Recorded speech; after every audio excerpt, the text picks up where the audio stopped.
In digital Marathi, जनतेच्या हक्काचं व्यासपीठ। अंबरनाथ शहरात एक धक्कादायक घटना उघडकीस आली आहे, जिथे एका 15 वर्षीय अल्पवयीन मुलीवर रिक्षा चालकाने अत्याचार केला आहे। मुलीला घरी सोडण्याच्या बहाण्याने रिक्षा चालकाने तिला मोरिवली डम्पिंग ग्राउंडवर नेऊन अत्याचार केला। या प्रकरणी शिवाजीनगर पोलिसांनी त्वरित कारवाई करत आरोपी रिक्षा चालकाला अटक केली आहे। सदर मुलगी अंबरनाथ पश्चिम भागातून आपल्या घरी जात असताना रिक्षा चालकाने तिला रिक्षात बसवले आणि घरी सोडण्याचे आश्वासन दिले।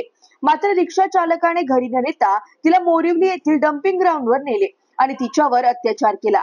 अत्याचारानंतर मुलीने घरी पोहोचल्यावर घडलेली घटना आपल्या पालकांना सांगितली। त्यानंतर त्यांनी तातडीने शिवाजीनगर पोलीस ठाण्यात तक्रार दाखल केली।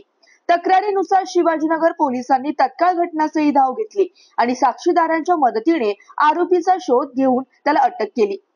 पोलिसांनी आरोपीवर पॉक्सो कायद्याअंतर्गत आणि अत्याचाराचा गुन्हा दाखल केला आहे। या प्रकरणात पुढील तपास सुरू असून आरोपीला न्यायालयाने पोलीस कोठडी सुनावली आहे। या घटनेनंतर परिसरात भीतीचे वातावरण पसरले आहे। अल्पवयीन मुलींच्या सुरक्षतेविषयी चिंता वाढली असून पालकांकडून देखील चिंता व्यक्त केली जात आहे। पोलिसांनी या प्रकाराची तातडीने दखल घेत आरोपीला अटक केली असली तरी अशा घटनांच्या वाढत्या प्रमाणामुळे समाजात अस्वस्थता निर्माण होत आहे।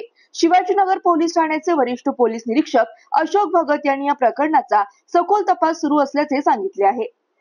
रविवारी एक भारतीय न्याय संहिता व पोक्सो कायद्याअंतर्गत गुन्हा दाखल झालेला आहे। त्यामध्ये आरोपीला अटक करण्यात आलेली आहे।